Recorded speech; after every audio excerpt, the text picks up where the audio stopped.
Welcome back to Brassionomics. David Bell joins us, managing broker with RE/MAX, who has earned Seattle Magazine's 5-star Best in Client Satisfaction Award every year it's been offered. And David, well, first, welcome. How are you, buddy? I'm great. Great to be back, Ben. How have you been? I'm really good. Really good. I actually, not to talk about the weather, but well, why not? I kind of like the transition. I'm looking out a little gray skies.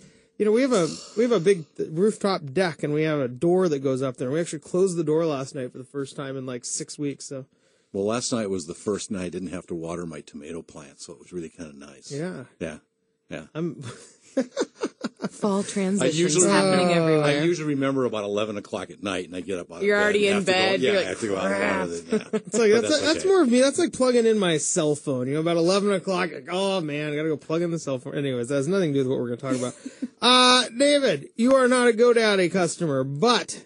I do have a GoDaddy account. You do have a GoDaddy account. You are a GoDaddy customer. I've been trying to cancel for 2 years. Use this as an excuse. So, there you go, right? I am canceling. You are a GoDaddy customer. And, in your 22 years, and just like GoDaddy's been around a long time, certainly you provide excellent services, as has been awarded through Seattle Magazine. But also, when you parallel that to GoDaddy, they provide good service most of the time. Have you had really tumultuous times in what an otherwise good business relationship that all of a sudden just has severed that relationship so that it no longer worked? Or do you tend to think sometimes the big fireworks that go off can be smoothed over? All of the above. Okay. All of the above. It's interesting. When you're working in real estate, it's you're really dealing with a lot of personality. You're dealing with a lot of emotion, and you're not always dealing with a lot of logic. And that being said... I'm being logical. That being said, what I try to do is I try to set up the proper expectations from the very beginning. And I really try to set the stage. And, I really want to place the props where they need to be placed so people don't really run into surprises. However, that being said, there are all kinds of sparks that fly, not necessarily between myself and the client, but sometimes between the clients, sometimes between the client and the lender, sometimes between the client and their mother or father. So there's all these, or their best friend, or their friend who is a designer and wants to go with them to help them decorate the house and all this stuff. So there's a tremendous amount of personality, tremendous amount of interwoven complexity in this business. And do my clients ever get mad at me? Probably sometimes when I really tell them the truth. If they have to be kind of hit in the side of the head with a 2x4. Saying, I'm sorry, your house is not worth $700,000. It's worth $550,000. And sometimes they don't like hearing that. So then doing what they do, sometimes they go out and they find somebody else. They call another real estate agent to get another real estate agent to come in. And lie? Yeah, to come in and tell them what they want to hear. They should have named the biggest liar will get the listing, right? Unfortunately, that's the case many times. And you know what happens in 99% of the times when that does happen? It ends up selling for less than it would have if it were priced right to begin with. Can you tell people that? Yeah, you can tell them. Do they hear that? They don't hear that. Well, they can always make an offer. Well, people aren't going to make an offer if it's way overpriced. I had a client, lives in Hawaii. I sold him a condo on Queen Anne. He was going to move, and then something happened in his personal life that he couldn't move, and so he rented it, and the market fell, and he then rented it. I put it on the market for a short period of time. I told him it was worth about $795,000. He wanted to put it on for $1.1 million, and I went, it's not going to sell. I mean, we can try that. We can try that for a very short period of time, but then we have to have an automatic price reduction in order to do this. And he says, okay, I'll go along with that. He went along with it until it was time for the automatic price reduction. And then he wants to cancel the listing and keep renting it. So that's fine. So then he called me back and said, well, I want to sell it. I don't care what it takes. I just want to sell it. So I told him $750. It's going to sell for $750. That's what it's going to sell for now. And well, can I get $850 for it? I said, no, you can get $750 for it. And so he said, send me the paperwork. So I sent him the paperwork. This is the part that I kind of love about not only personal relationships, but all types of business relationships and everything, is the communication pattern that sometimes goes on. And so I sent the stuff to him, and I don't hear from him, which is really unusual. I don't hear from him, and I don't hear from him again. So I wait for a few days, and I send him an email. Hey, did you happen to get the listing paperwork that I sent you? I don't hear from him. So I go, well, there's something going on. I mean, either he's had a personal crisis or he's out shopping. And so I finally sent him an email, and he came back and said, well, I've talked to another agent, and they can get even more than I thought for it. So I just... was the agent going to buy it? No, the agent was going to sell it for $9,000. Okay? Pretty good gig. Yeah, he's going to sell it for... Sounds great. Yeah. And, well, you can't blame the guy. I mean, he's sitting there, and he paid $950 for it, and he'd like to, you should have said that, well, it'd be funny. You tell the agent, well, I tell you what, I'll sell it to you for $850. You go get $9 for it. Yeah. So he doesn't communicate, and I sent him an email, and I said, this is called buying your listing, and there's no way it's going to sell for that, Patrick. It's just not going to happen. And gave him some of the statistics. So he puts it on without me for $850. And 4 months later, he sold it for $7.25. So it didn't really work out in his favor. Didn't really work out in his favor. But, he probably thought that I was trying to lowball him. I was just trying to make a quick sale. People think that. And are there agents that do that? Absolutely. There are a lot of agents that do that. And there's some sellers who want a quick sale. That's right. And what you can do, though, I mean, if you've had enough experience and you have enough knowledge of the business, is you can really look at the property. You can look at the current market, and you can be pretty darn accurate what you think is going to be sell for. Can you be accurate 100% of the time? No. But you can be accurate, maybe not as much as GoDaddy is reliable. Sure. But maybe accurate about 90 to 95% of the time.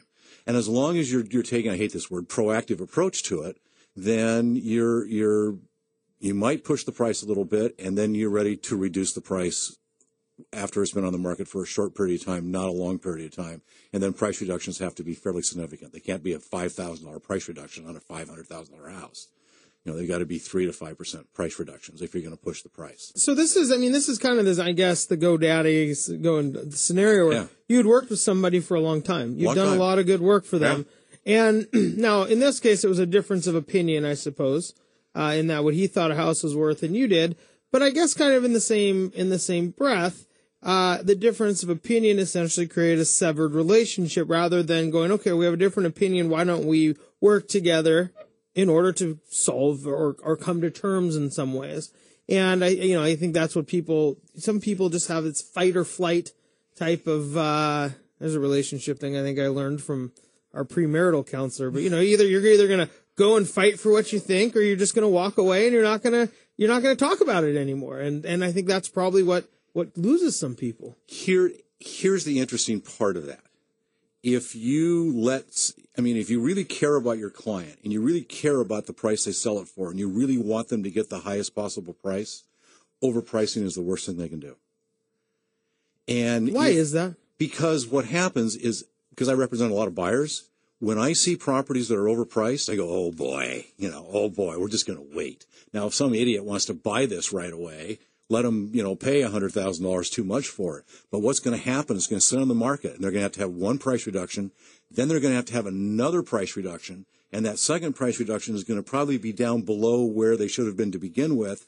And now we can come in 60 to 90 days later and offer them even less and get the deal because they're all beat up. They're all frustrated. They're all beat up. So an overpriced listing is a buyer's best friend. And in today's market, if you price it right and you stage it right, it's going to sell. Is there an amount of time that maybe a buyer should wait in order to ensure that, hey, it's going to keep tracking down? I mean, how does that look as a buyer? It depends on the circumstances, but typically you're not going to be, if let's use numbers. If the house is worth $500,000, they have it listed for $6 million. You can't go in the first week. I say you can't, but you generally can't. 99% of the time, There'd be no reason to. You can't go in the first week and offer them $5 million because they're just going to throw it. I mean, away. you could. There's no reason to. Waste of paper. And what it does, it creates an animosity now between that buyer and that seller. So to come back later, it just makes it much more difficult. So you wait for 30 days, you wait for 60 days, you wait for price reductions. Because once they get a price reduction, somebody somehow got them to turn the light on in their head saying, gee, I must be overpriced. And so you wait for those price reductions, then you wait a little bit longer, and that, again, that really depends on the individual situation. It could be a day, it could be 3 weeks later. What I try to do is I try to talk to the parties involved. I try to talk to the agent. I try to, if I can, I try to meet with my client. I try to meet the homeowner and try to get a sense of what their personality are, what their personality is, what their negotiating style is. So it's a sense you get, and then you apply that to the situation. So sometimes you have to wait longer. Sometimes you don't have to wait as long. We're here with David Bell, managing broker with RE/MAX Metro Eastside and our resident RE/MAX Hall of Famer. So, David, you watch a lot of people have overpriced their houses in the past, and now maybe with prices coming up, maybe that there's almost that, okay, well, we were overpriced, but now people think that if they price a little bit higher, the market will eventually meet them. Is that a good strategy? That was a good strategy in 2002, 2004, 2006. Mm-hmm. That's not a good strategy today. Why is that? Because the market isn't really going up that fast. It's barely going up at all. The thing that's happened to the real estate market, it's stayed flat now for a year. And when you look at average prices, I just did an analysis today for somebody, and you look at average prices and mean prices. We've talked about this before, or median prices. Average prices really have stayed pretty flat as well. And it gets back down to the individual house and the individual situation. Sometimes a house is worth $700,000 if it's a really, really cool house and you price it just right at $700,000, and that's really a great price and it looks like good value.